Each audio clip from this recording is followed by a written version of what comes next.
Everyone hates feedback, and it's your job to stop it happening. Feedback is often seen as the hallmark of the amateur. It's pretty much the one mistake that your audience will always notice. It's what we see in sitcoms when they want to imply that someone is unused to speaking into a mic. My name is Hero. And when it happens, there's always some wise guy in the audience ready to come up and let you know. It can make you feel a sense of defeat and embarrassment, the likes of which the world has never seen. You just want to disappear. You start thinking, do I even belong here? Should I just quit? But there's no need to be melodramatic. Feedback is just a truth of live sound. Every mic and every PA will feedback at some point. We just need to get better at anticipating it and dealing with it. If we've not met yet, I'm Andrew and I've been mixing concerts for about 10 years, and you can bet that I have had my share of feedback problems. So in this video, I'll share the strategies that I learned so that you can learn how to stop feedback forever. Now, EQ skills are essential for dealing with feedback, so if you're feeling not quite up to scratch with your EQ skills, check out my free guide, 3 Steps to Perfect EQ. I'll leave a link in the description down below. But without further ado, let's dive in. The first thing that you've got to do to stop feedback is you've got to understand what feedback is and why it happens, right? You've got to know that there is an upper limit, and even if you use all of these strategies, you will never be able to push that microphone past the upper limit. So one of the most important things you can do is learn where that limit is and learn to say no when you're pushing up against it. There's a lot of different solutions that we use for dealing with feedback to get us up to that limit. But once we are up at that limit, it can go no higher, and we need to start turning other things down instead of turning the vocal up. It's just physics, right? You have your microphone and it's picking up the sound of the room as well as your vocal. And so what happens is the sound of that room is going into your mixer channel. Your preamp gain is increasing it, and then you're sending that same sound out of the speakers again. And guess where it's going? Some of that sound is going into your microphone, and there is a point, there is a level at which the sound that comes out of the speakers goes into the microphone, and that comes out louder again out of those speakers. That's feedback, right? It's just this infinite loop. It's when the sound goes in, becomes louder, comes out, and then gets even louder again, and it turns into a screeching or a low rumble or a kind of whoom. And that's all it is, right? That's the only thing that causes feedback. Now, the frequency that feeds back is completely different for every room, every space, every singer, every single microphone, every PA that you are using, right? And that's where things get complicated. There is no one-size-fits-all approach, and your job is to listen to the situation, assess the situation with your eyes, your ears, and every other sense that you have available, whatever your smell is in live sound. You need to assess what's happening here and how you can treat it, right? Because the relationship of your microphone to your speakers dictates what frequency will feed back. The relationship of your singer to your microphone dictates what will feed back. Think about it. Your microphone has a curve, right? It has a frequency response. Some microphones, call it an SM58, have a little peak at like 3, 4K, that sort of thing. You can imagine that maybe that little peak is going to end up amplifying 4K when it comes out the speakers. So if there's too much 4K between the microphone and the speakers, then the 4K will start feeding back, right? But again, that's only true if the vocalist that's singing into the microphone has a bit too much 4K as well, because then you get too much 4K in the vocal, too much 4K in the microphone, too much 4K in the speakers, and you've got a problem on your hands. So you need to listen to the situation, assess it, and then think about how that's going to change. Because another thing that plays a certain role in this is the room, right? How sounds are bouncing about the room and whether they're being absorbed or whether they are just reflecting. A big stone room sounds completely different to a nicely treated concert venue. And also it sounds totally different when you shove 1,000 bags of water, aka humans, into that room. The frequencies that are being excited by the room will totally change. So anyway, that's our broad overview of feedback. And if that was helpful so far, please subscribe. But moving on, right, we're going to talk about the different types of feedback and what we can do to deal with them. The first thing that I'm thinking of when I think of feedback is front of house feedback. So part 2, front of house feedback. This is when you turn your vocal mic up in your mixer, not in the monitors, and you start to hear that sound, that horrible nastiness coming out of the speakers. First thing to do, learn how to identify that. The sound of PA feedback is different to the sound of monitor feedback. It usually happens a little bit lower in the frequency spectrum than monitor feedback. You usually hear 200, 300 hertz at the beginning, the kind of fundamental of the vocal.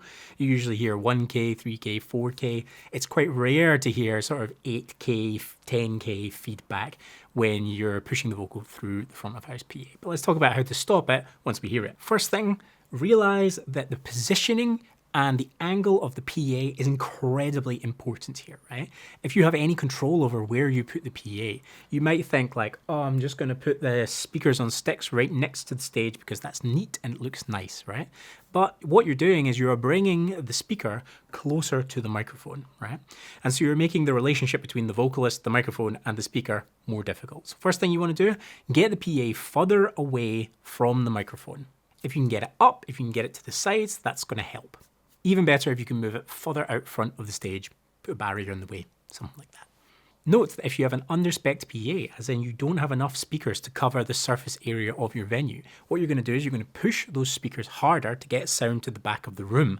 And that means that, again, the relationship between the vocal, the mic, and the PA isn't going to look good. Make sure you've got delay speakers so that you don't need to push the PA as hard to fill the room and get the sound level that you need. I'll leave a link in the description to videos about setting up PA and delay speakers and stuff.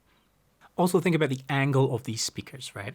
If your speakers are at the sides of the stage but pointed in the way, then you're going to get more speaker going into your microphone because speakers are directional, right? So if you can somehow get those speakers further out, pointing less on the stage, that's always a good thing. Next up for dealing with front of house feedback is the EQ, both on the master and on the channel, right?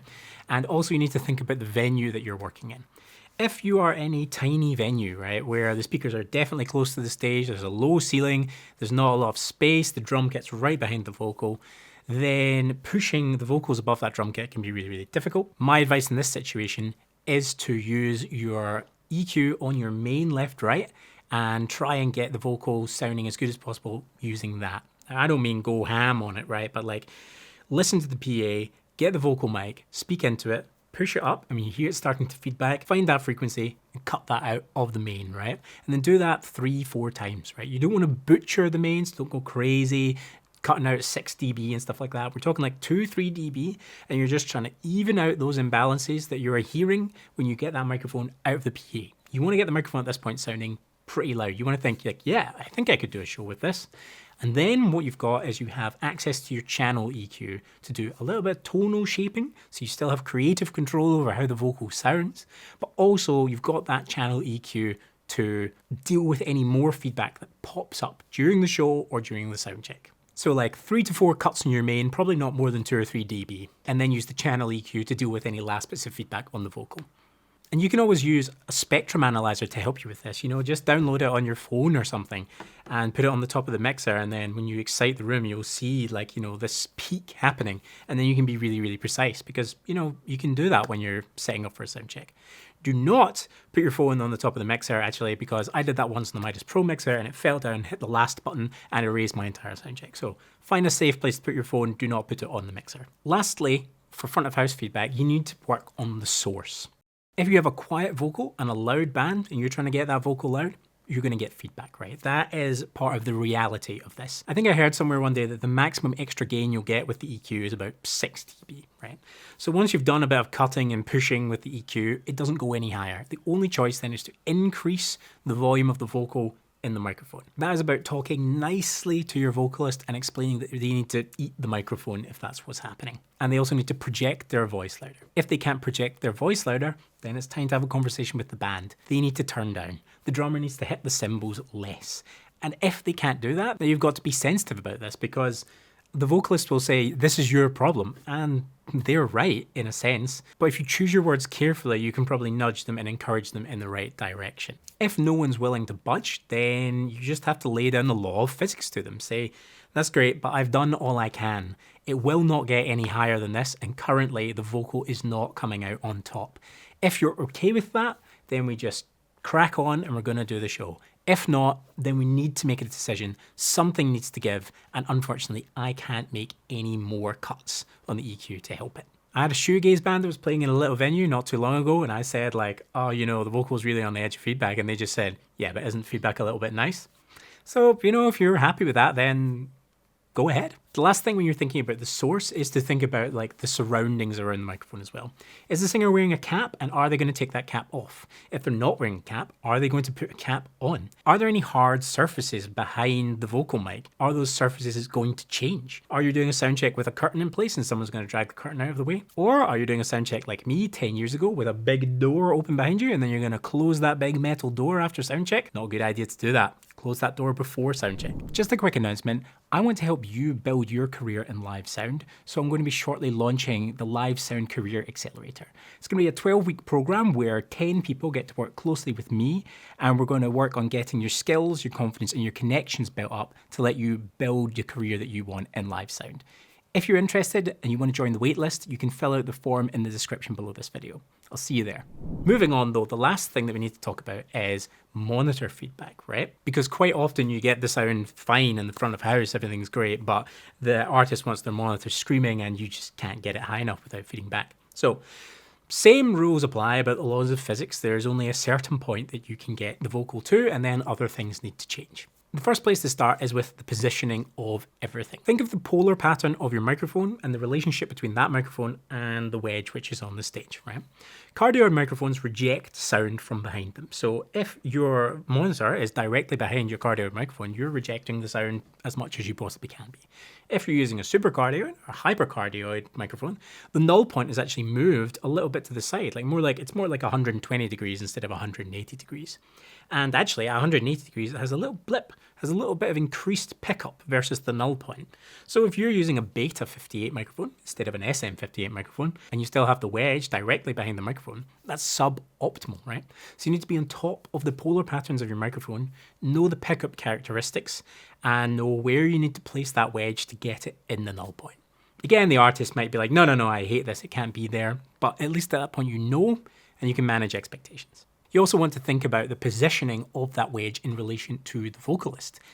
If the wedge is not actually playing up towards the vocalist's ears, maybe the angle's not right, maybe it's too far back, maybe it's too far to the side, that's going to result in the vocalist not hearing the vocal as well as they should. And they're probably not going to turn around to you and go, oh, I think you've mispositioned this monitor, actually, I can't quite hear it properly. They're just going to say more vocal. And then you end up pushing more vocal until it's feeding back, and they say, still not getting enough of this. And so sometimes it helps to just take a DI box and shove it underneath the front of the wedge to tilt it up a little bit more, or put it on a beer case, something like that. Second up is the same as with the front of house PA. We need to ring those monitors out with the vocal mic that we are using. If you have a 58 for a talkback mic, but you're using the V7 as the vocal mic, that's pointless, right? You need to ring it out with the microphone that you're going to be using in the monitors. Grab yourself a monitor, like if you can get a long cable, pull it over to front of house, right? Position a microphone next to your mixer with the monitor in the position it would be on the stage, and just start talking into it and turning the gain up. Same thing with a spectrum analyzer. Get a spectrum analyzer out on your phone and double check what frequencies it's feeding back at. You can probably be a little more aggressive with the EQ, I'll maybe use like 6 cuts on a monitor wedge to really target the frequencies that are going to feed back. Again, you don't want to be extreme, right? You don't want to be cutting out 9 dB at any point in the frequency spectrum, I would say. But you can be a little more liberal with a monitor. And again, just listen to it and think, does this sound good? Do I like the sound of this vocal that I've just set up next to my mixer? If it's sounding muddy, then your vocalist might still ask for more because they want clarity. So don't think just because you've cut out all the frequencies that are feeding back and you've basically chopped the whole top of the wedge off, don't think that that's going to solve your problems, because the vocalist is going to just ask for more anyway. So it needs to sound good, and it needs to be stable and not feedback. So 4 or 5, maybe 6 cuts. Give it the whole cha-cha-cha, tss-tss, sibilance and vocal sounds. Push the gain up until you've got a screaming loud vocal. Put some earplugs in so that you don't hurt your ears when you get the feedback. Third thing you can do, again, same thing, manage expectations. Same thing, quiet vocal, loud band is just going to equal not enough volume in your monitor. Talk to the vocalist about technique, talk to the band about stage volume. Don't bully anyone, don't tell them you're right, you know best. Just explain the situation to them and give them the choice. Here's how it stands, I've done everything I can do, how would you like to proceed? You can explain to them maybe not to cup the vocal mic, right? Everyone's heard this, but you also need to be prepared for them to say, nah, that's how I sing. And ultimately, that's where you're getting, right? You can explain the good and the bad of that situation, but don't lecture someone. I worked with an artist and their previous engineer had lectured them on cupping the microphone. And they were just like, screw you, man. I've been a vocalist for 10 years and I'm happy with my mic technique. It's your problem, not mine. And it's perfectly valid, right? Because it is our problem, not theirs. But we can just make them aware of the situation, gently mention it. Do not tell them what to do. They won't like it. A couple of last miscellaneous tips. A lot of compression on the vocals can mean that when they're singing in and digging in hard, they don't hear as much as they'd like. So maybe in that case, you could split the vocal channel, just copy a channel and have 2 channels on your mixer that have the same input, the main vocal. Then you can compress and EQ the monitor channel differently from the front of house channel. That's really good. I do that with artists that I work with. I mentioned already about keeping the stage volume low, but this also applies to you mixing the monitors. Don't go shoving everything willy-nilly into the monitors without asking people, especially on small stages. Let them play and let them ask you. It's fine if it's keys and there's no amplifier, right? Go ahead, give that to the keyboard player. But don't think that everyone needs to hear keys just because there's a keyboard player on stage. Some people don't need to hear that. Similarly, not everyone needs to hear every vocal or every microphone. I usually start by giving each vocalist their own vocal, and then I will ask people if they need anything else in the monitors. And a final caveat, if you do all of these things, you're going to beat feedback. Here's the word forever, right? But everyone makes mistakes. It happens to everyone. It happens to professionals that have been doing it their whole lives. Sometimes situations change and it just happens. What's important is that you have as much control as possible and you're on top of the situation. So leave a comment down below. Let me know your biggest feedback horror story and how you solved it, if you did. And I'll leave a video up here to how I mix or how to get a great vocal. And of course, subscribe to the channel if you like seeing more of this stuff. Until next time, goodbye.